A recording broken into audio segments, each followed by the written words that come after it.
You guys, I don't know if you know, but tonight, you guys are going to be seeing some friends, or maybe even some family members, who are giving stand-up comedy a shot, maybe some of them for the very first time ever. They're in the room, they can hear you applaud. Let them hear it again.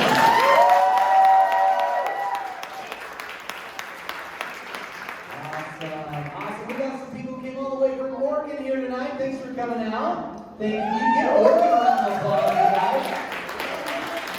That's right. That's right. Also, I do want to say that, hey, it's comedy night tonight. We're here. We're all here together.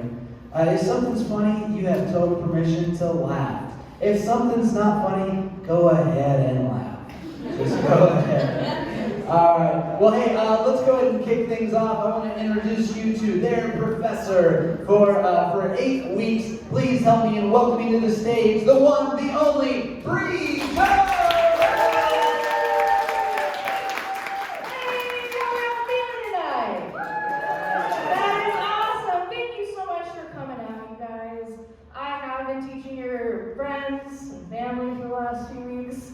Taking them from average, funny office people to stand-up comedians. I'm so sorry for that, spouses. It's great though, they've done so well. A lot of comics take weeks and months to perfect jokes, but not us, huh? We've been writing on ordinary, everyday things, unique experiences, puns. Again, you're welcome. And then one week they even had to write jokes for each other. That was interesting. They did great, they were wonderful. And stand-up comedy is hard. It takes a really special type of person to come up here, be vulnerable, and make strangers laugh. So thank you for coming out and supporting this. I had a pleasure teaching all of them. So let's have a show, what do you think?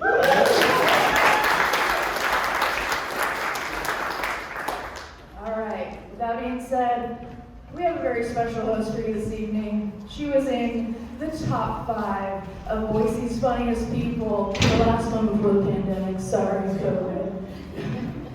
She's a very funny lady. You can see her tomorrow at Mom Jokes at the Revolution Concert House. Please put your hands together. Introducing your host, Tilly, the comic.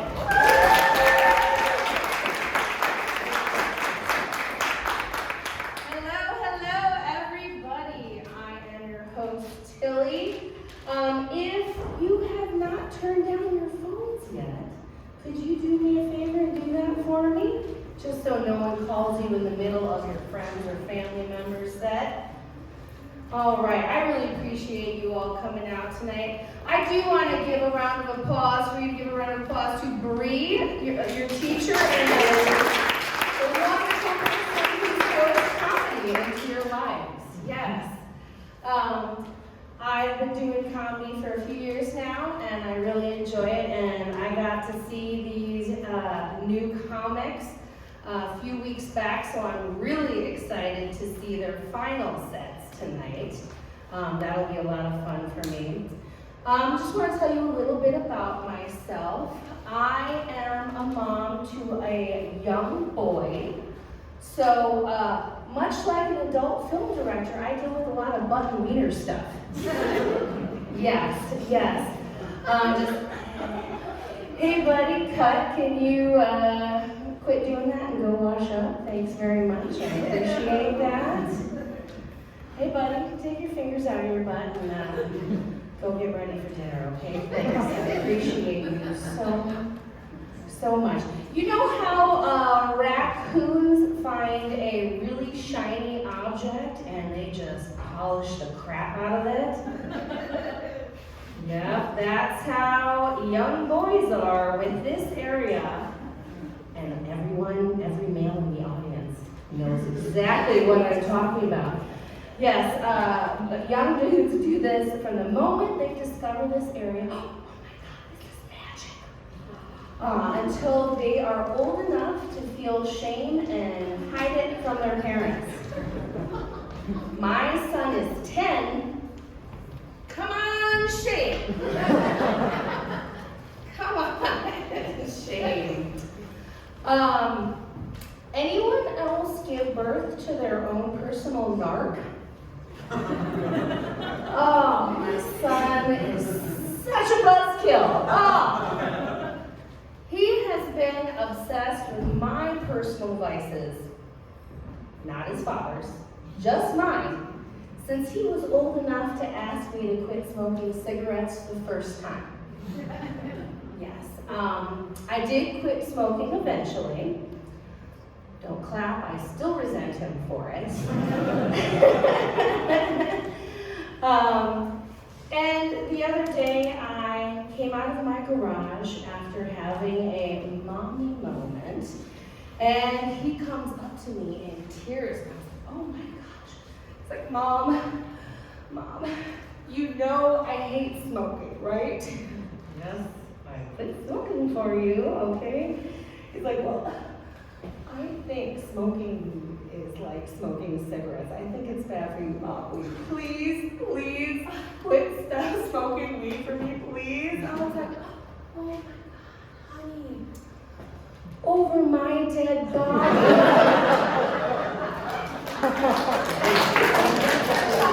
And I might take you with me, okay? Mommy needs her medicine. Mommy needs her medicine. My body in old age has taken away so many of my joyful vices. You know, hard drugs, crippling anxiety, whiskey. Oh, my tummy hurts. Dairy. I'm still battling that addiction. I'm not gonna lie. So you can understand why there's no way in hell I'm going to allow that child to guilt me into quitting anything else that frankly is preventing his murder. Okay? You know, for someone who was raised completely non-religiously, he's a pious little you-know-what, okay? Oh my gosh. And you know, he's already developing his own addiction, like many children. Sugar. Yes. Last year we were driving down the road, and from the back seat I hear, okay, he's 9, so I was like, honey, what you whistling at? He's like, Mom, check out that sparkling ice van over there. That looks good. Boy, nothing says my balls haven't dropped yet than whistling at a soda delivery truck, right? I mean, don't get me wrong, I'm thrilled that he's more interested in sugar than boobies at this point, but it's also a little creepy. No one wants to be the parent who created the sugar fetishist, right?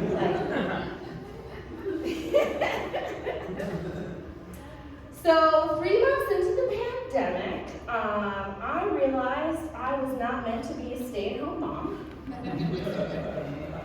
And here we still are. Yeah, I worked in bars most of my life, so I'm much more comfortable dealing with large, drunk men than I'm dealing with the personality that I gave birth to. Yes, plus my child is a gamer. Anyone else having to deal with this? Yeah? No? Okay. Lucky you. I want to be supportive, don't get me wrong. I love him. But I don't understand it, and it's got some unusual slang. It is very disconcerting to hear your child yell, "Help! I'm being triple teamed!" Oh, God! What kind of game are you playing? In the new Grand Theft Auto, do you get to be the prostitute? Like, I don't understand.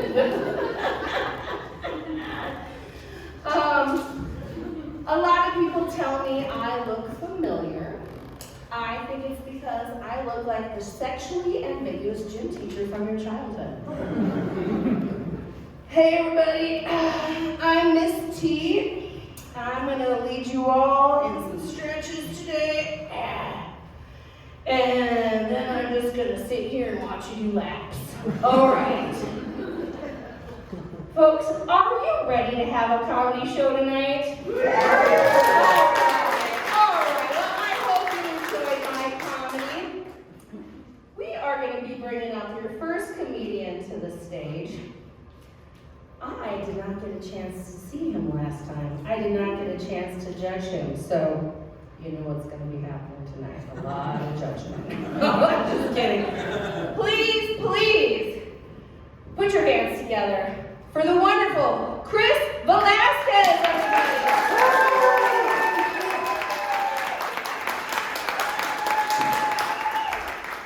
Thank you, Tilly. Appreciate that.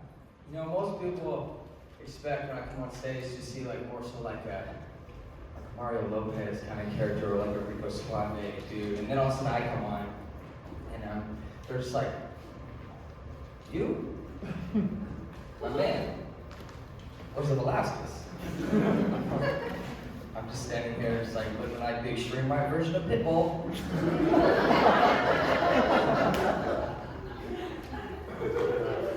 And what's funny, a little background info, my dad is the Hispanic Native American and my mom is the Irish-looking redhead. And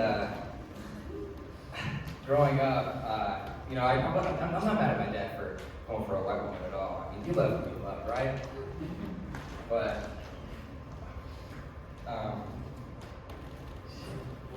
you love who you love. And sorry, y'all. Totally forgot my set. But growing up was a little confusing because, I mean, they really didn't know, like, a lot of people didn't know like, what category I really fit in. And so, oh my God. This is why I should have practiced.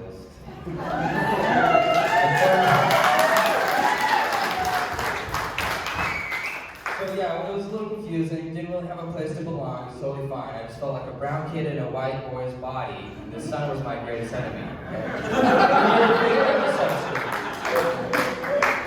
Where's the Velasquez, right? I mean, I get that a lot, I still do. Even now, to this day, being older, I just have to honestly just show people now. Shit, I can't just tell them. Some people in the clubs, right? I do my dance dancing. I just bust out a move. Right? It's like, ooh, that's not bad for a white boy. Yeah, I don't think that's an insult. Shit. Speak out of black girl, I'm dark. I don't know what you're looking at. Can't you tell the color in here in the club? Man, it's dark, shoot. But you know, when I had this first like true realization, I started shaving my head a couple years ago. Thanks, Pops. Appreciate the genetics. I started shaving my head a couple years ago. I was looking in the mirror, and I get down, I'm finally looking, I'm like, wow, dude, yeah, I'm loving it. Heck yeah, I'm finally like, look at yourself. And then it sank in. Oh my God, dude, like, you really are white. I even asked myself, like, where's the Velasquez, man? I mean, so you can go to a grocery store and get a reversal pill for this stuff. Grocery stores are weird, right? You should be able to get something from there. I mean, like, the fruits and vegetables look like they're on steroids. I mean, just the other day, I picked up an asparagus that looked like a piece of bamboo. Like, I could literally legit build a hut out of asparagus. The strawberries were like the size of a baseball. Man, I could throw 2 seams of these things all day. And the grapes, man, look, grapes, you can hit them on the back 9. 4! That one's gonna hurt. And I swear, Walmart has employees that are robots. They're just disguised as humans. The other day I was walking through the garden center, and I'm in between these two. I'm in this row, and in between these two plants, I see this employee, and he's just sitting there trying to talk to a pigeon. He's just.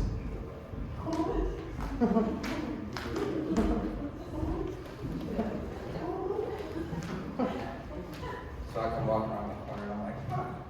I don't know what they're talking about. And he just dead stares, just.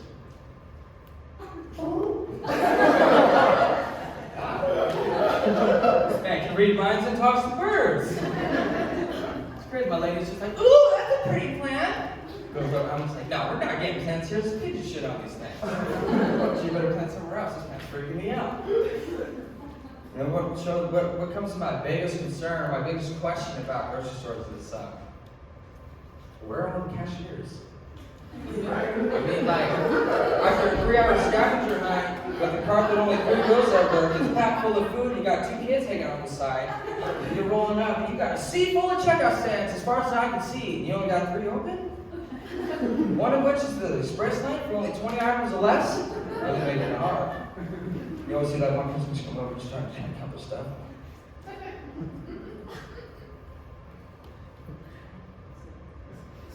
Crap.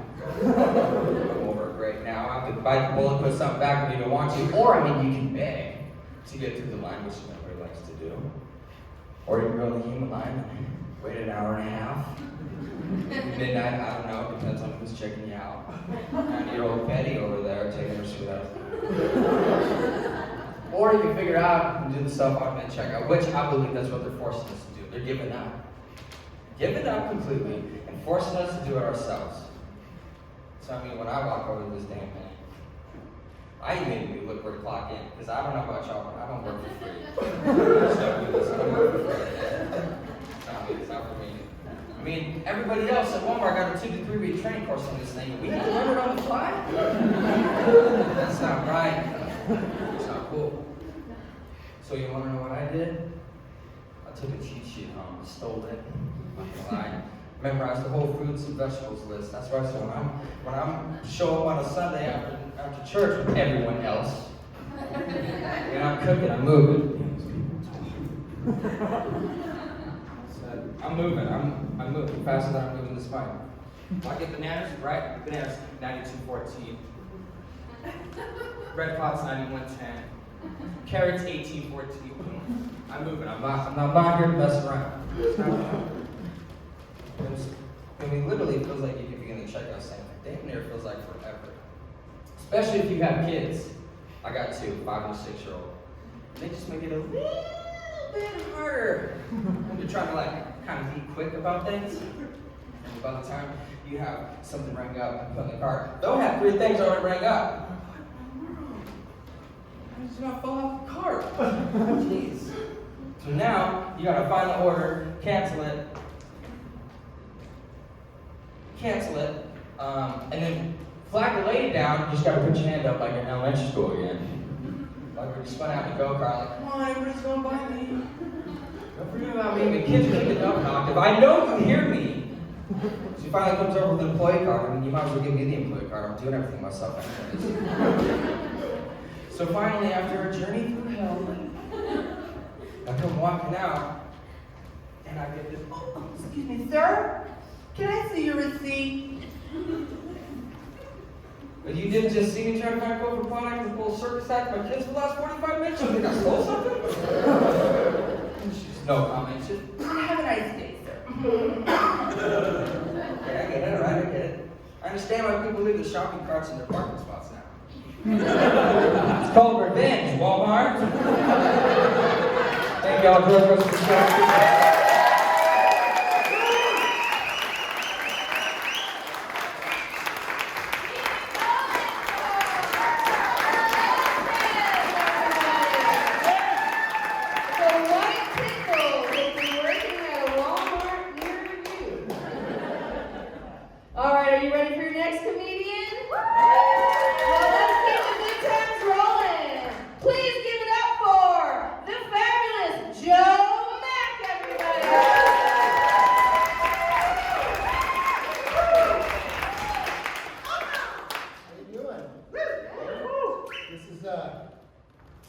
Different than I thought it was going to be, right?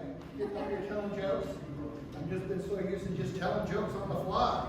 But getting them planned out is unique. Right now I'm working from home like a lot of people are, right? I'm working from home. And my desk is right in my bedroom. My bed is right there. And on top of my bed all day long is my dog Thunder.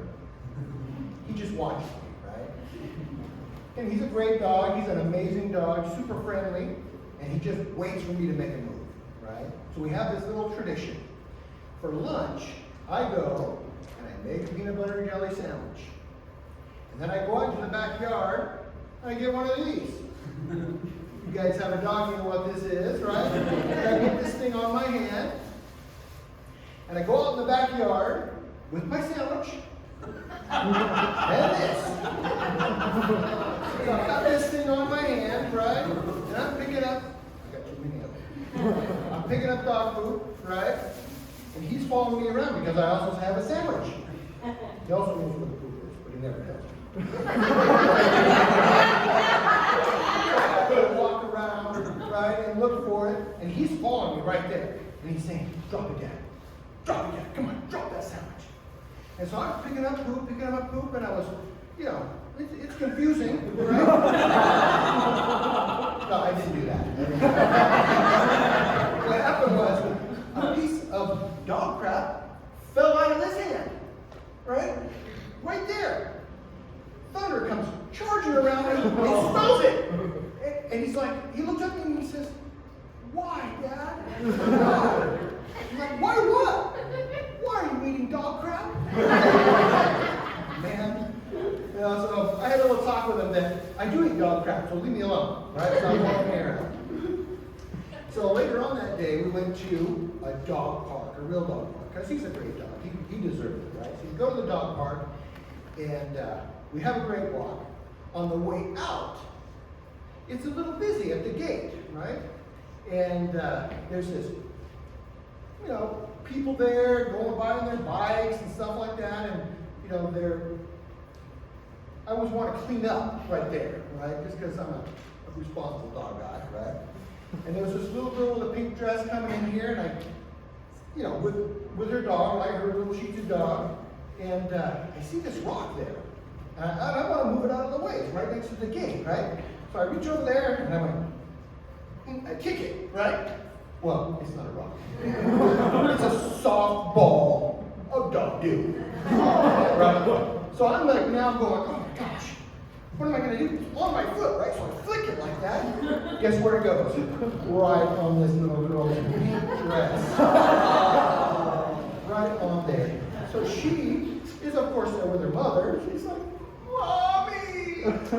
Right? And so Thunder goes over there and he's like, why is this little girl crying, right? What's going on? You know what he does? He looks back at me and goes, Dad, why? I'm like, I didn't mean to. I don't know. And so it's this big chaos thing, right? We have her mom, whose name is Karen, of course, come over and sort of give me a lecture about not flicking dog poop off my, I mean, which is a strange situation. So, it was off my foot. But there was some stuff on there. So I went down, walked down with the dog, right? And I dragged my foot in the grass for way too long. It was so long that the next day I couldn't even walk. I sprained my own ankle. Thanks, Thunder. Right? So I raised 7 kids. 1 year. Any parents here? So 1 year I had four teenage daughters in high school. 4 of them. I learned a lot. I learned a whole lot. But one day I was working on the car out in the driveway when they came home from school, right? The 4 of them all get out of the car. Hi, Dad. Hi, Dad. Hi, Dad. The last one comes walking over to me. I was like, oh, this is new. Okay. I guess we're going to talk about something. I said, hey, how's it going? She says, oh, I had a great day. I said, oh, great. What happened in school today? She says, Ryan asked me for a pencil.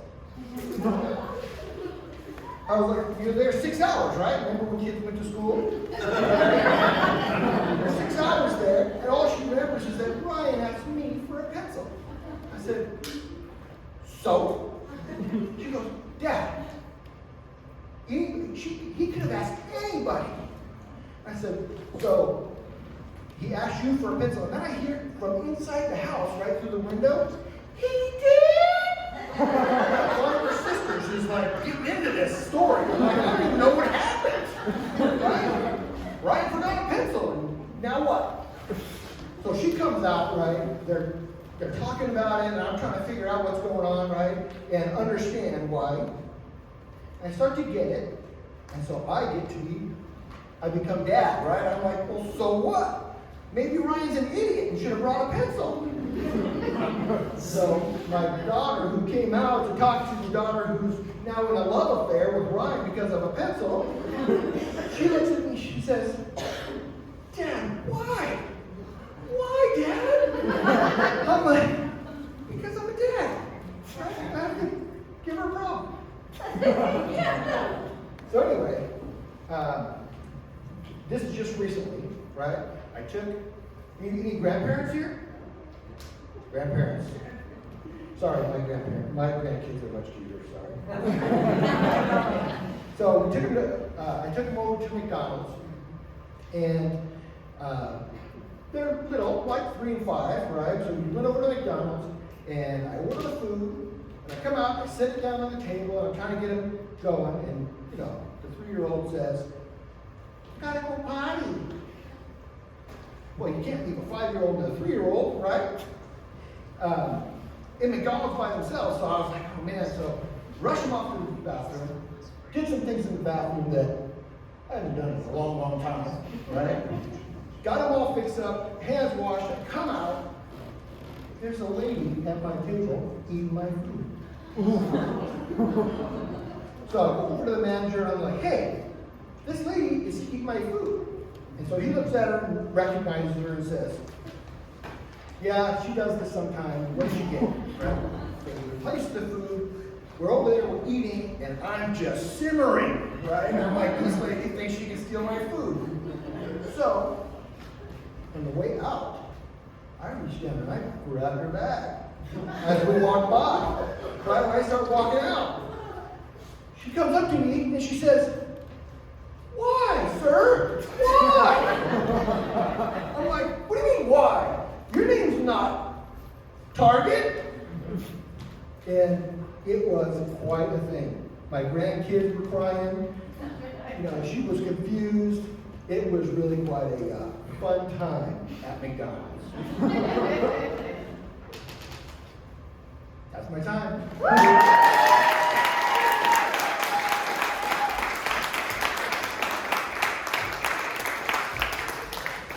Keep it going for Joe Mack, everybody.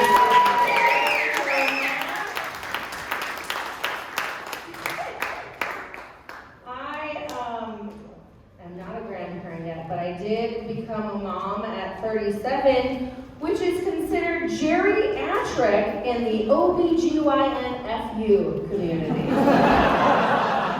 Yes. All right. Are we ready for your next comedian? Well, please give a warm welcome to the wonderful Noah Belleville, everybody.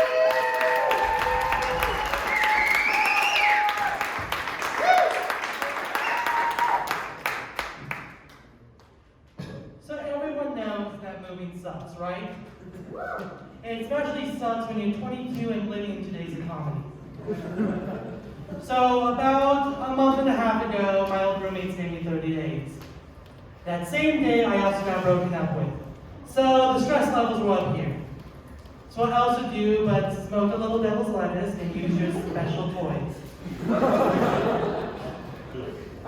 But the movement was a lot less stressful than I thought it would be. Luckily, I had a few friends who had a guest bedroom that they were willing to let me rent out. So the second I figured everything out, I started moving all my stuff over. And they didn't tell me they were going camping the weekend I moved in. Luckily enough, the son was there to help me with all the heavy stuff, because I would not have been able to do it by myself. So I finally get all my stuff into the bedroom and I start unpacking.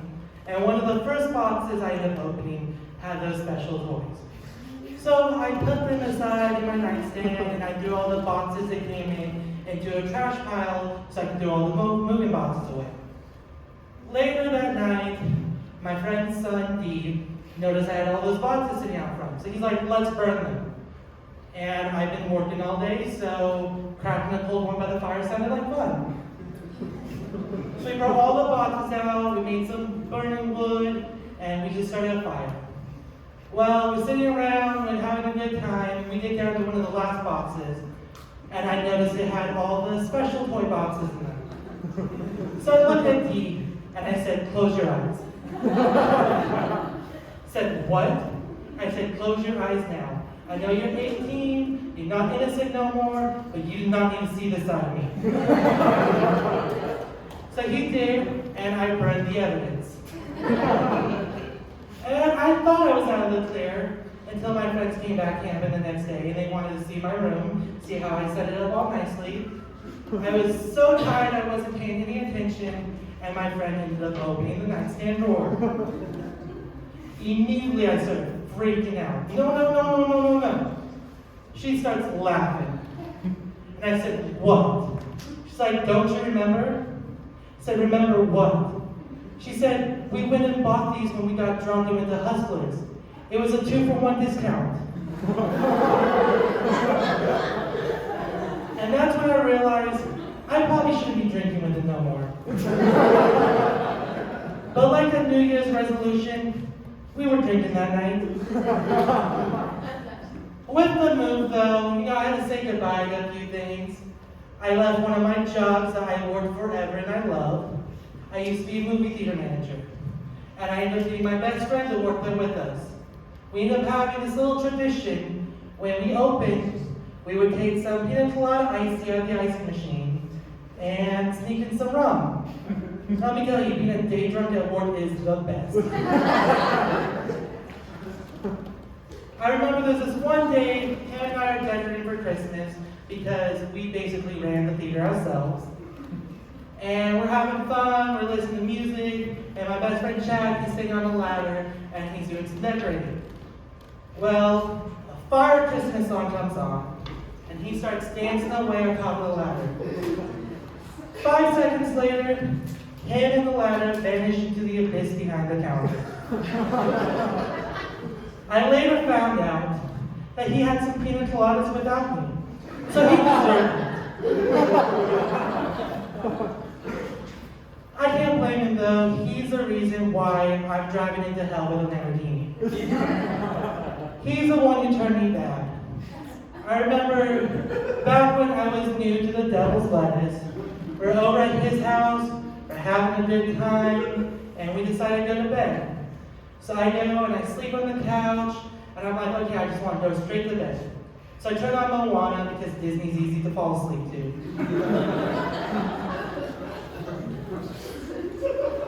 I didn't fall asleep, I just completely blacked out. Next thing I know, it's 4 o'clock in the morning, and my best friend's roommate's coming out of his room. And that's when I realized I had just blacked out for a few hours. He looked at me and he said, you good? I looked at him, looked at the TV, realized the movie was almost over, and I don't remember watching a single bit of it. And then I noticed it was 4 a.m., looked back at him and I said, I don't know. And he said, how much did you have last night? Looked back at the movie, back at the time, back at him, and said, I don't know. And then I blacked out again and eventually fell asleep at some point in time in the morning. I wake up the next morning and there's just tons of food next to the couch. Talking empty pizza boxes, empty soda cans, a half-eaten thing of Oreos. I mean, I must have been crazy when I blacked out. So, my friend had been coming out around the same time I woke up and realized this mess around the couch. And he's like, how much did you eat last night? All I could do is look at him and say, I don't know. But working in the theater with him was fun. And the theater itself was a blast. But we did have some weird days.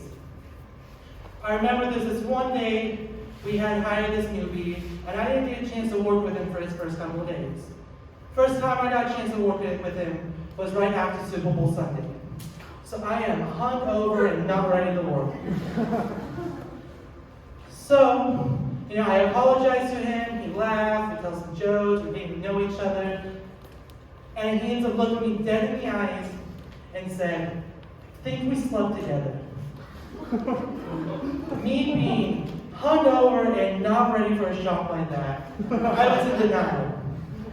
It wasn't until he explained my $200 special toy, which is one of a kind, when I knew that was true. And that's my time tonight. Thank you, everyone.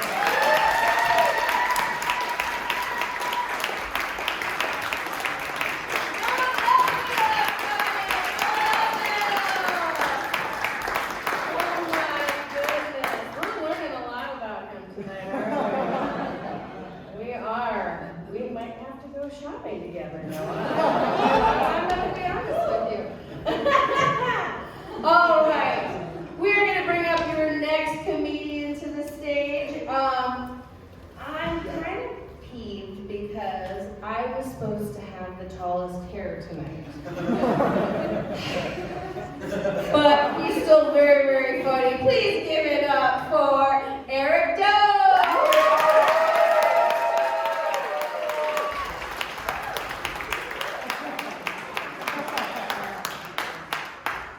Hello everyone, my name is Eric Doe.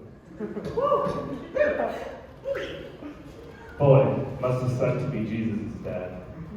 Not God, it rocked to be God. I mean the other one, Joseph. First he had to deal with the whole God choosing his wife to impregnate. I imagine he was like, hey man, I get you're trying to save humanity and all, but do you have to choose my wife? I mean, Adam and Eve didn't have parents. Can't you make the Messiah like you made them? And God's response was just, nope, sorry bro, it's prophecy. Only God could get away with something like that.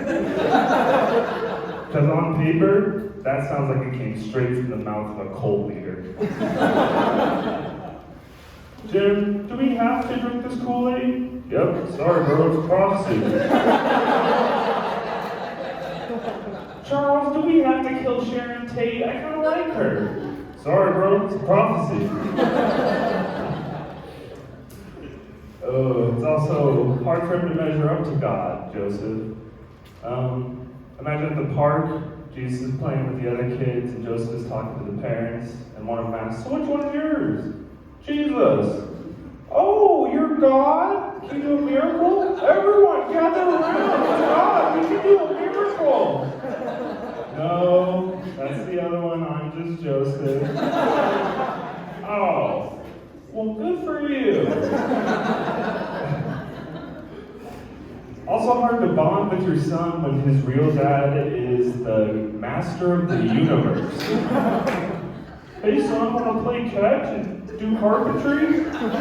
We can make you a chair. No, my real dad's going to teach me how to bring people back from the dead. Oh, this sounds great. Well, I'll be here if you need me. And it's not like he can compare Jesus either. What's he gonna do? Teach him life lessons? It's Jesus. He created life lessons. It also must suck to only be famous because of your kid. Probably how Kris Jenner feels about Kim Kardashian. Unconditional love, but with a pinch of jealous hatred. The Bible can also get pretty boring sometimes. Like, there's whole sections that just list the lengths of things. Like, the temple was 50 cubits. The altar was 20 cubits. God's height was 5 cubits. But it said 6 on his Tinder profile. I don't need that much. And it can get a little anticlimactic at parts. Like when this young boy challenges a giant warrior in bronze armor to a fight to the death. I'm like, oh, this fight's gonna be epic. I'm ready for some Bible-mania smackdown. And nope, just a beep. One shot with a friggin' pebble. But there are some cool parts in the Bible, like when Moses smoked weed to talk to God. At least that's how I interpreted the burning bush.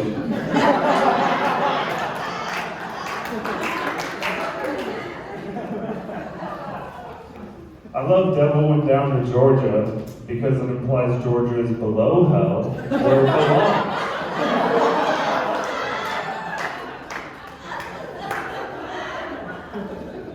My roommate still keeps killing bugs like a caveman. Every time he goes to swat one, he like misses, and then he goes off into the shadows to ambush us later on. But I've found the most effective way to kill spiders, ants, mosquitoes. Get a bottle of hairspray and use it like it's a goddamn freeze ray. Immobilize them first, then go in for the kill. Or do what I do and put their hairspray encrusted carcass on your porch as a warning to the other pests. My ideas keep getting stolen, both good and bad. It goes all the way to the top. Like that one time when I was at the bar with Dick Cheney and the boys. And he stole the napkin I used to sketch the plans for the Iraq War. It's true, that's why I failed. I was so hammered. Disney also stole one of my ideas. I was the first person to freeze their grandpa's head. He still takes up half the freezer. Those ice cream, Totino's pizza rolls, Grandpa. Zack Snyder's Army of the Dead came out recently on Netflix, and the special effects are awesome. But zombie movies don't really make sense, because we could definitely kill people faster than a virus spreads. Point in case, throughout the entire pandemic, North Korea has reported 0 coronavirus cases. They discovered the vaccine before anyone else. Bullet. You can't die from disease if you die from a gunshot wound.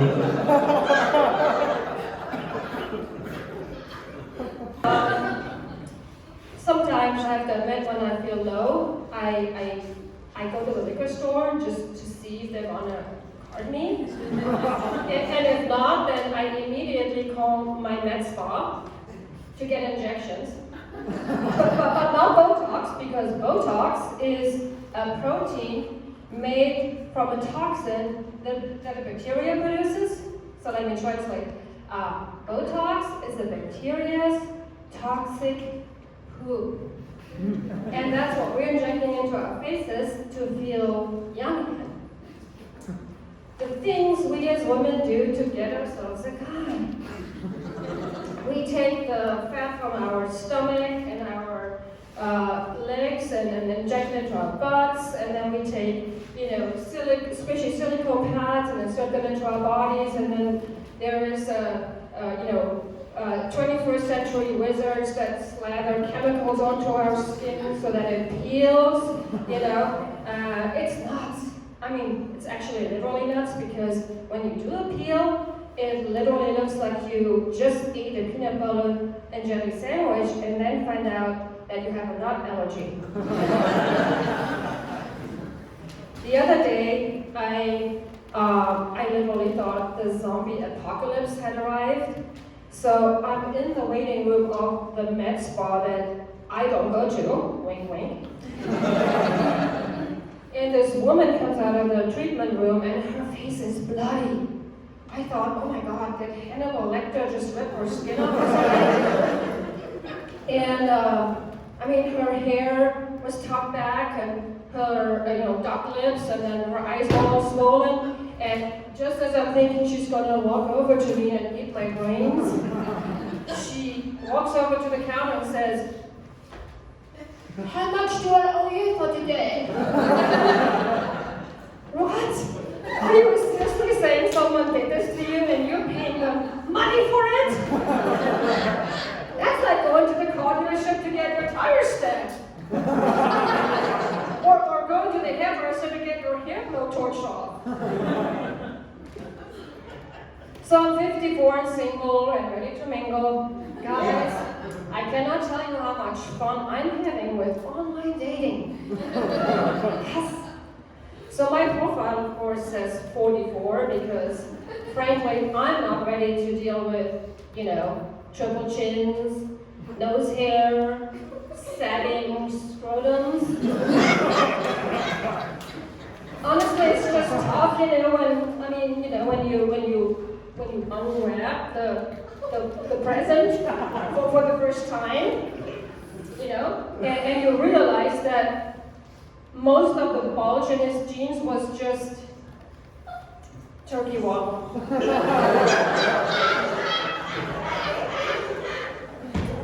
So,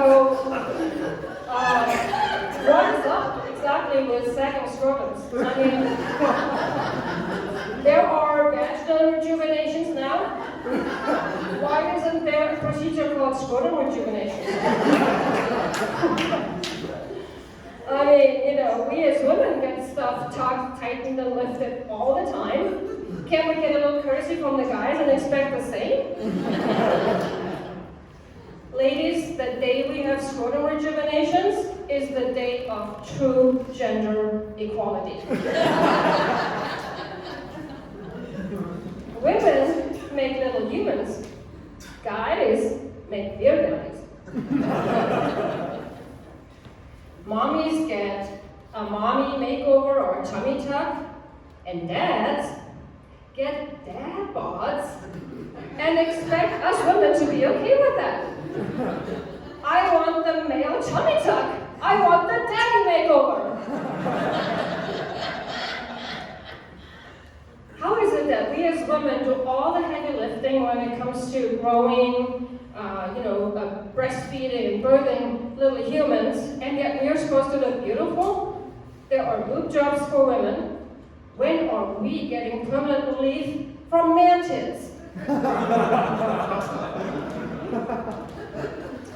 So I'm on a date with this 36-year-old guy. He actually looked like he was 25, and I didn't card him, so maybe he was 25.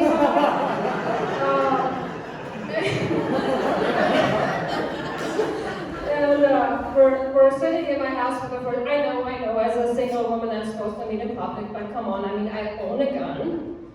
I took her only 40 years ago. And I know I intimidate men anyway, so I think I'm safe. So we're in my house and having a nice dinner, popping that bottle of Prosecco, and I'm thinking, oh, I should turn on some music. And I go over to my CD player, and I put in Blondie. And as I'm doing this, I'm thinking, ooh, Blondie, what if he doesn't know Blondie, or if he doesn't like Blondie, or worse, he's going to say his dad listens to it. And sure enough, he goes, wow, Blondie, that is so old. And there it was. I felt ancient. I just wanted to get in my car and go right back to Winco to get caught by that hot guy.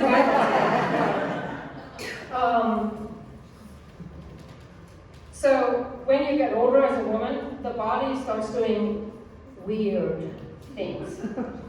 And no, I'm not talking about the night sweats and the insomnia and the mood swings and the weight gain and the thinning hair and the vaginalitis and the sagging everything. No, I'm talking about the fact that your butt shrivels up like an old orange. And what was your butt moves like to the front and up and becomes your belly, your Kardashian belly. So I decided to, sign up at the gym with a personal trainer. His name's Chad. He's like half my age, buff. And he thinks he's got it all figured out because, he's half my age. And all the exercises he has me do are on the floor. I guess he's one of those guys that just thinks that the machines are just there for decoration or something. I mean, I'm old. I have joint pain. I want machines. So I'm lying on the floor in the middle of the gym. And then he says, why don't you spread your legs and lift your butt up and down slowly. So I'm doing this, right, because I follow instructions in German. So